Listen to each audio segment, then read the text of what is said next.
UX and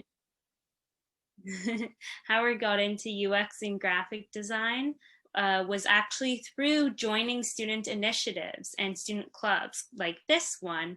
I started by going into this, I found this club on campus, which was actually a company that I didn't know of at the time, called Starter Hacks. And what they focuses on, their focus is offering hackathons for beginners. People who haven't had any hackathon experience but want to get into that world often need, experience to be signed up for the more complex events. So being able to get into those events, like there was no door or pathway to get into those. So Starter Hacks found that niche and filled that niche, offering hackathon experience to anyone who wanted to participate in the business, technology, and like coding or UX and graphic design side of things.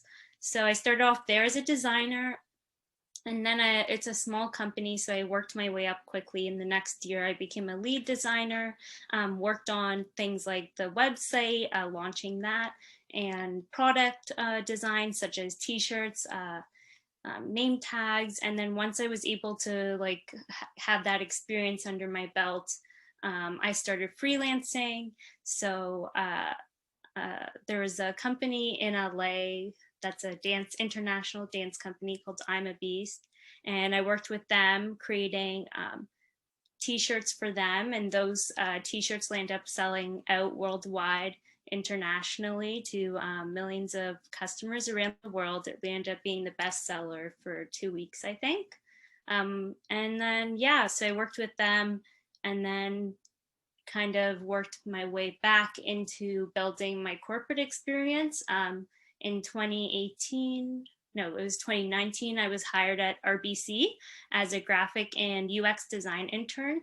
And this helped me gain much more industry perspective and knowledge, being in the company, actually doing like day-to-day stuff. Being also in the corporate world is very different from freelancing. We can talk about that, versus being in a smaller scale company, like a startup like Starter Hacks, versus a larger scale company, and how your role varies is something to consider when looking for jobs. So yeah, that's kind of like a high level overview. Then in 2020, I graduated with an honors bachelor's global business and digital arts. And I didn't really have anything lined up, given the pandemic had just hit 2 weeks before my final graduation date. I was like, okay, what now? And I didn't really know what I wanted to do, to be honest, for a pretty long time. I just took some time to myself to figure that out, explore different passions of mine. And that's when I got into songwriting, and I realized, oh, I really like that. So then that's why I combined my design experience with songwriting to basically offer services to people in the music industry world. And that's how I got essentially into freelancing for music artists, stuff like that. And then that actually led me to my current job today, which I just started last week at a wealth planning firm based out of Vancouver. And I was hired to be their brand coordinator. So my responsibilities include overseeing like the website development and the whole UX process for that, advertising, and making sure branding aligns with that. Yeah, so many different avenues, and I'm still trying to get a grasp on it as it's only my second week there. So yeah, that's kind of a high level overview, I guess. like I guess, yeah, that's it. If you guys have like any specific questions about like, the program I'm in, or if you're struggling and you're not sure what you want to do, but you're kind of interested in this, feel free to talk to me about that. Or if you're interested in like, going abroad, anything. Yeah. Well, thank you so much for that, Emmy. I'm truly amazed by your accomplishments, and really congratulations on all your success. Oh, thank you. So, a few ground rules before we get started with the event today. please keep in mind that this session is supposed to last 30 minutes, so we will stop taking in questions at around 7:30 or 7:40 at the latest.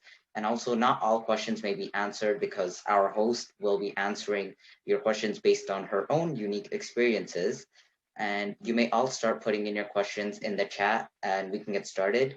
We would suggest avoid turning on your mics as there may be a lot of confusion when multiple people are speaking at the same time. However, if we are answering your specific question, then you can turn on your mic and your camera to have a better opportunity to network with Emmy. And we will wait for 2 minutes for everything to come in and then we can get started. Emmy, you may also please feel free to look in the chat and answer any questions that you want to. And to everyone, reminder that this is a live Q&A. So take your time to ask about whatever it is you're doubtful about. And please also stay until the end of the event as we will be announcing how our giveaway will work. And follow us on our social media platforms to see who the winner will be. And the link for that was just put in the chat. Great. Well, I do see we have one question, or do you want to wait? Yeah, you can get started, no problem. Okay. So Wendy, if you want to turn on your mic, that way I can ask you. So you're asking me, how did I get into the GBDA program? Are you looking for an answer about like, you know, what I did to try and make my application better? Is that what you're looking for? Yes. Okay. Got it. So that was like, let's see, I applied like, I think it was 5 years ago now. So it was quite a while ago. I would say the main thing that I would do when you're applying to any university program, it doesn't matter which one, if it's GBDA or anything, is you want to highlight you have passion for something. And that really stands out in any university application. I highlighted that I was really passionate about, and I still am, the environment. And I actually was at the time really interested in social entrepreneurship, and I pursued a lot of that during my time at Waterloo. I participated in a social entrepreneurship contest called the Halt Prize, and we ended up going to the finals, and we were one of 5 teams out of like, I think it was like hundreds at Waterloo selected for pitching in the final event. So yeah, I would suggest just highlighting something that you're really passionate about and speaking as to like why you're passionate about that. Because then that showcases them that, you know, that passion and how it can transfer, also how it can transfer into the program maybe. Okay, so to put some context into this, so it's a little bit more clear to answer your question. I guess I said I'm passionate about social entrepreneurship and, you know, trying to find new technology that helps combat climate change and helps create a better environment for all of us to live in. And then I'm really interested in creating like web and mobile apps to help do this. So something like that I would speak about. Does that answer your question? Sorry, it was kind of all over the place. Yeah, okay. No, you can say no. Okay, yes. Okay, and then next question is, what type of work do you do in graphic design? So in my current job, are you wondering what type of work I do then, or were you wondering more in like past jobs for freelance and stuff? I've done a lot of graphic design in many different roles. At Starter Hacks, I did product design, which is like actual printable like clothing, t-shirts, lanyards, water bottles, stickers, anything that is like a physical product, that's print design. And then I've done a lot of digital design where it's like more posters, advertisements, like invites, graphic cards, stuff like that. So yeah, I think that gives a good sense of, as to my graphic design skills. At RBC though, my graphic design skills were mainly used for building pitch decks, really nice customized pitch decks for them to pitch to potential investors and stakeholders. So it just depends what role you're in and what job you're looking for as to what type of graphic design you do. But yeah, that's a general overview of what I've done. Do you prefer working for startups or small businesses or bigger companies? That's a really good question. So yes, I'm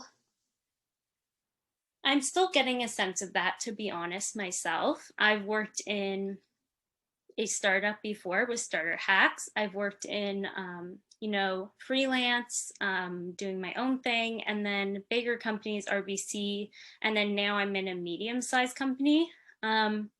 I personally like medium size for now. I think it's the best of both worlds. You get access because in a smaller company, how it works is it's basically like very fast growing. So you're going to be wearing multiple hats, doing multiple different jobs. Let's say you're hired as a graphic designer. You're going to be the graphic designer, the brand designer, the UX designer, the UI designer.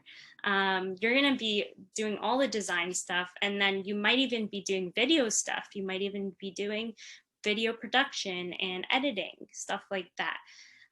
Don't get too overwhelmed because it just depends what jobs you apply to. So yeah, you could be doing all, or you could have a role that's more focused.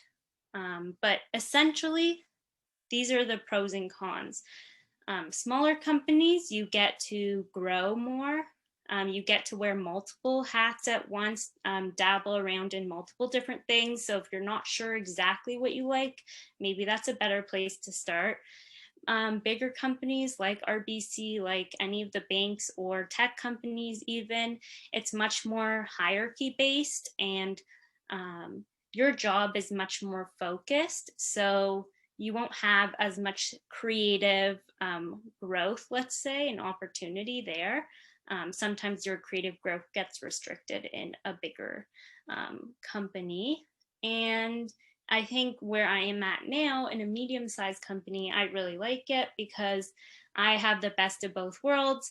I'm in a more senior level position than if I were to be working at a bigger company, and I'm able to have more creative responsibilities.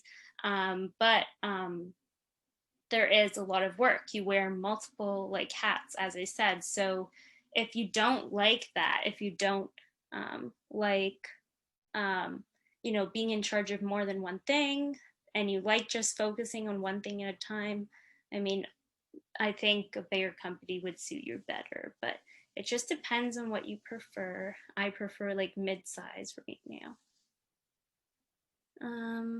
How do you build a good resume?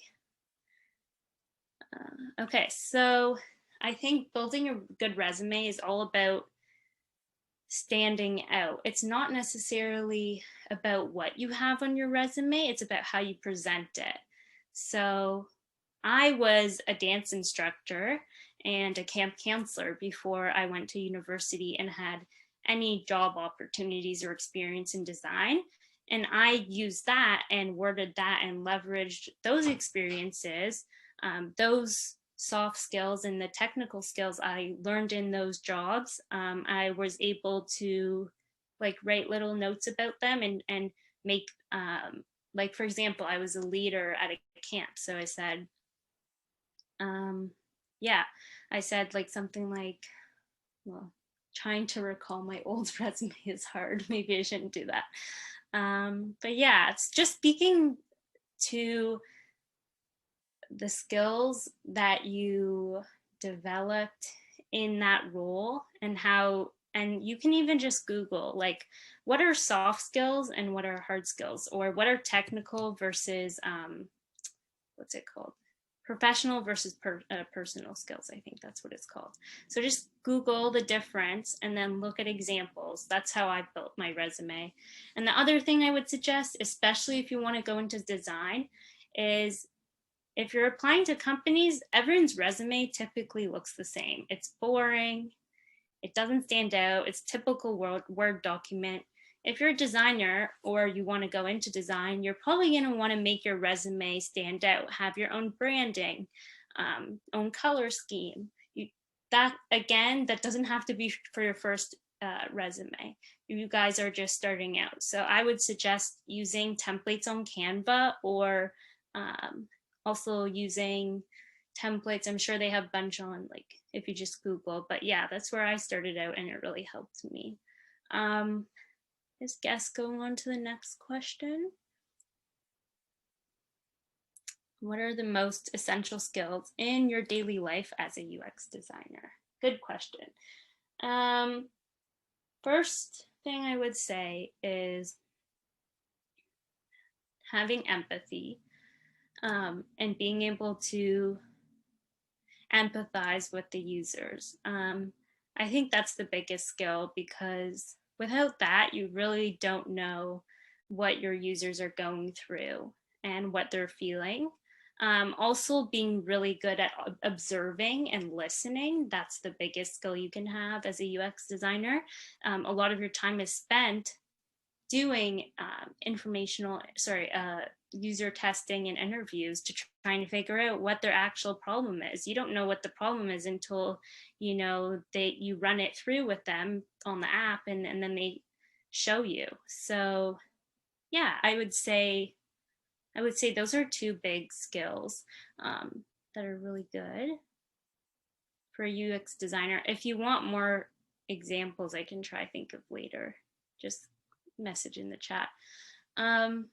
What do UX designers do? Do you have any special projects you would like to talk about? Good question. So essentially, you're going to hear a lot of different terms passed around that kind of all mean the same thing. But a UX designer focuses on creating the customer journey and making sure that customer journey is easy and simple for the user. You want the easiest and the simplest path for them to get from point A to point B. So for example, when you're shopping on a website and you want to figure out, okay, how do I get something in my shopping cart? Well, what if you want to search for a specific product? You would typically go to the filter section where you select, okay, I want a brown bikini in this size, and then all the results for that pop up. So if you didn't have that filter section, essentially you would have to spend all your time sifting through all their products trying to find what you want. So that's just one example of a feature that UX designers implement into web and mobile apps that help alleviate, and make it a much easier experience for the users. I would say, so product design is a term you often hear interchangeably with UX design. The difference between product and UX design is pretty much the exact same thing. The only difference is product design, you consider the business aspect as well. So a lot of the time in UX, they just focus on the customers, but in product design, you want to focus on the business needs just as much as the customers, because you're creating products that are for businesses. The businesses aren't going to want to hire you if they don't meet their requirements as well. So yeah, that's what the difference between the two is. And UI design, user interaction, is more to do with, let's say I go to a website and there's like, I can hover over something and it changes the state or the color. That's an interaction between the computer and me, the user. So that's what counts as interactions. Any type of animation or like something like mouse clicking, like fading, stuff like that. Yeah, there's definitely better explanations about the difference between all of these terms online. Just look up, UX design versus UI design, and you'll find some good examples.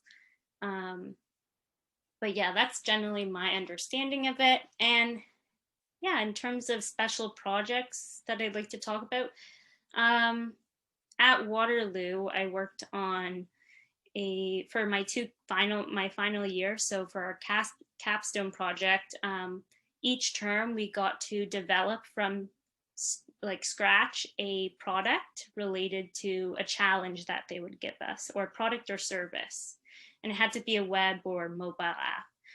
And so for my first term, we developed a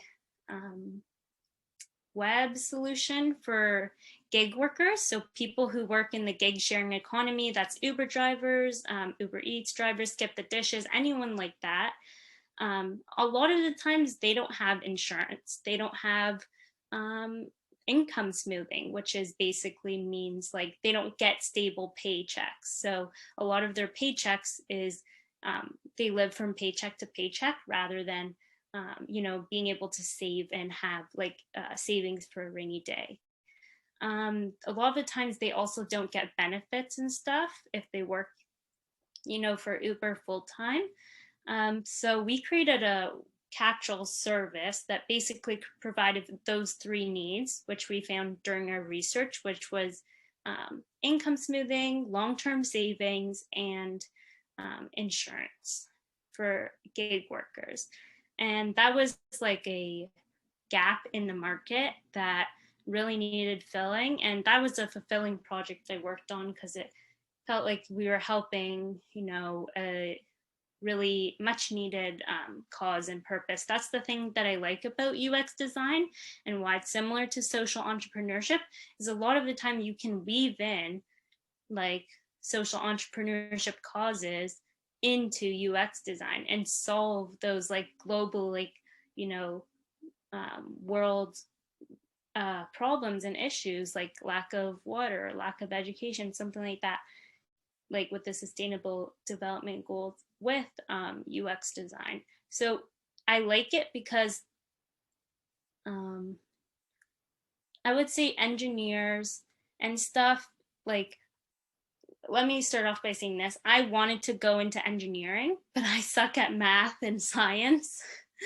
So I was like, nope, not for me. Okay, what's next? What's next? What's creative enough that I can, help people still and use my ideas to help people, but also like I don't have to do any of the technical stuff. And that's what I love about design is that you get to be the creative person and then you just hand off all the coding to the, smart developers. But you can do the coding if you want to as well. You do in GPDA learn some coding and, there's opportunities to take electives. That's just not my specialty. So yeah, why I like design is because you're able to help people. You're the change maker and you're the creative force that comes up with the solutions to some of the world's biggest problems. Yeah, so that was kind of like a mouthful of answers. Sorry about that. I'll try and move through this a little faster. Emmy, I'm so sorry to interrupt Yeah. you, but I would just like to remind everyone that we are almost at our time limit, but we will be taking a few more questions. Okay, so So, I'll try and answer faster. Sorry about that. Thank you for letting me know. What advice would you give to students who are looking forward to pursue a career in your field? I would say explore, don't limit yourself, because you don't have to know what you want to do right now. Sorry, can someone mute themselves? I think I hear feedback. Helvy, I think, no, that's not who it is. Okay, anyways, I would say explore, you don't want to limit yourself. That's the most important thing you can do, even until you're even in your 20s, like how I am right now. Like you want to constantly be exploring because you don't want to, you don't want to regret anything. You don't want to be like, oh, I wish I would have just given myself the chance. That's the most important advice I would say for anyone. How's the transition into the music industry? Do you face a lot of yes. So yes, the answer is transition into the music industry was pretty different for me because I started like networking as a songwriter technically on TikTok. That's how I met my connections. And then from there, I had sessions with them, and then I would offer my design services as like an extra thing. And some of those panned out. There is a lot of competition in the music industry, especially with design. One piece of advice that I have to give for everyone here, if you're pursuing design, don't ever take free work. Um, don't also take work, especially in freelance. This happens with a lot of young freelancers who don't know. This happened to me. Is a company will promise you, oh, you'll get a full-time job if you do this for us, or oh, you'll become you'll get a percentage of the commission if we make this amount of sales. But those companies who promise those things will 99%, actually 100%, probably never follow up on it. If a company really values you and your work, they will invest in you. So just know that, and make sure you don't sell yourself short of your creative talents and what you have to contribute. Because the worst feeling is, and I know this from personal experience, is, doing all this hard work and designing for a company, and then them saying, oh, we're not paying you, or oh, that wasn't part of the deal, even though it was. So things that you can do to protect yourself: have a legal contract if you're doing freelancing. Make sure you talk with other freelancers who are experienced, and do a lot of research on YouTube. There's tons of videos of freelancers in the music industry and any industry. This is advice for anyone who wants to, freelance. But yeah, make sure you do a ton of research, connect with other designers, ask them questions, set up informational interviews to ask them questions about their experience. That's also another way to network.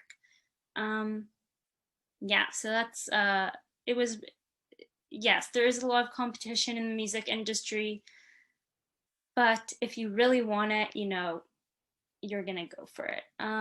Why did you choose graphic design as a profession? I'm not really in graphic design technically. I'm doing, UX and brand design, more visual design. But yeah, I chose this profession because, well, I'm going to say I chose UX design as a profession is because it stands out. That's why I chose GBDA. It's very in demand right now, and you can be out of graduation if you get a job in, like, let's say IBM, like starting salaries of a UX designer like 80,000, and that's really good for entry level positions. Normally entry level positions are like 60, and that's not, I'm not speaking about my salary or anything. This is just general statistics, but yeah.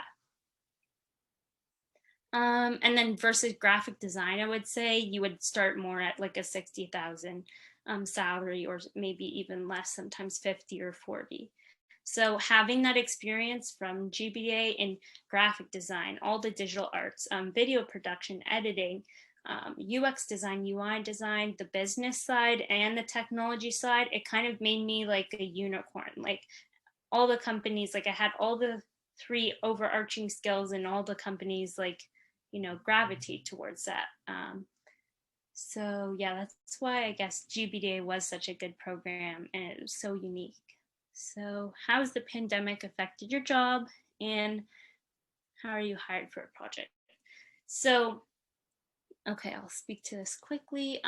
So yeah, I just started my job last Monday, and my new job, and that's as a brand coordinator at a wealth planning firm, and they're based in Vancouver. So I was flown out there last week to meet the team.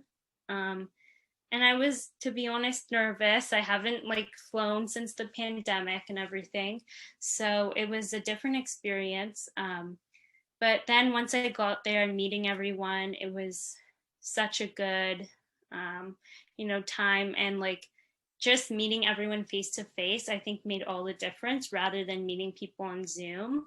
Now, given the variant, we're back on remote work, but I think there's definitely ways that you can connect with your team, connect with your schoolmates socially over virtual. And in terms of like design and doing design work remotely.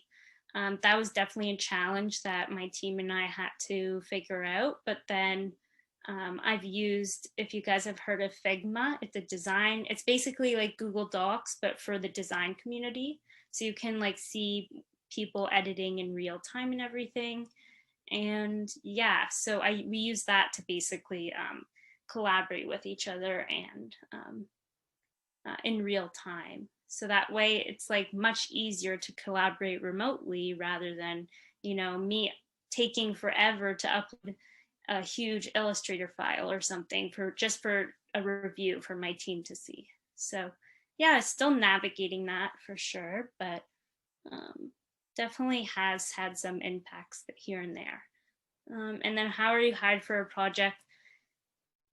For freelance, if that's what you're talking about, in terms of freelancing, typically I have a general contract that I created I got a lawyer to look it over. And then typically I would create a 30-minute free consultation. This is just how I do it. It's not the right way. Again, look up other people's experiences, especially on YouTube. But yeah, 30-minute consultation to discuss the scope, the timeline, what is required, and when they need it by. And then you don't make any promises in the meeting. You assess the situation after the meeting, try and plan out a proposal, and then you send them the proposal along with the estimate price for that scope and timeline. And then typically they will, well, a lot of the times you don't hear back, to be honest, in freelancing. A lot of the times, it's out of their budget or they just go a different route. But when you do hear back, that's when you move on to the contract phase. And then you move on and get them to sign the contract, look it over. And then after you sign the contract, you essentially have like a couple meetings where you plan out the mood board and the general design direction you're going in. This is just a high level overview. And then you're going to execute on the design decisions that were made in that meeting, apply feedback, review. And again, in your contract, you want to have a section that says, this is how many feedback rounds you get. This is how many reviews you get for this price. And then additional reviews and feedback is this much extra. Freelancing is really complex. I wouldn't recommend going into freelancing right away.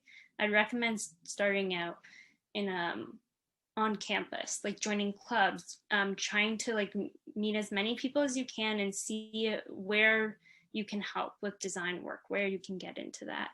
That's, I found, the easiest route, but I'm sure there's other ways you can go about it. So yeah, I hope that answers everyone's questions. Thank you so much, guys, for putting on this event. I really appreciate it, and I'm glad I got to be a part of it. Well, we would like to thank you, Emmy, for your wonderful and very insightful answers. So once again, thank you so much for those. But to everyone, we have reached our time limit, so I will now hand it over to Ankita. Thank you, Nitish, and thank you, Emmy, once again for coming out today and giving us such great advice on the careers that you have gone through so far. I would suggest that everyone that is here right now, please do not leave. With just 2 more minutes. I will take only 2 more minutes of your time. If you guys want to reach out to us and have any additional questions, I know if we were not able to answer your question, sorry about that, or if you didn't wanted more clarification, you could always reach out to us. There was the social media links were put in the chat, but it can be put again. So you can always email us or message us on any of our social media platforms. Sorry. If you would like to get into contact with Emmy, we could obviously give you that as well. So you could, again, email us or text us and we'll get you guys into contact. Thank you so much, Emmy, for joining us today. Before we leave, I do want to talk about the giveaway that ends today. For those who are attending today's event for the first, like any of the events in this series for the first time, your entries will be accounted for today. And if you guys have already attended an event, then your entries have already been accounted for. If you would like more entries, you could always check out our Instagram account and you can follow the rules, and then you will be able to win one of these stickers. So there will be 2 winners. Each winner will get a logo sticker like this one, and also a customized sticker just with a quote on it from Creative Outlet. So they are a small business in the GTA area. And these stickers are very, very high quality. Like, as you can see, they look pretty cool. So if you would like to win this, please follow the rules on our social media platform for additional entries. Otherwise, your entries have already been accounted for joining today's event. Again, if you have any questions, please feel free to ask us. I'm going to take a quick screenshot now for just promotional purposes. So as I stop sharing my screen, I would like everyone to turn their cameras on, please. I would really recommend that. We would like to see as many people's faces as possible. So I'm going to stop sharing my screen, but I would like to come back and see most people's cameras on. Give me a second.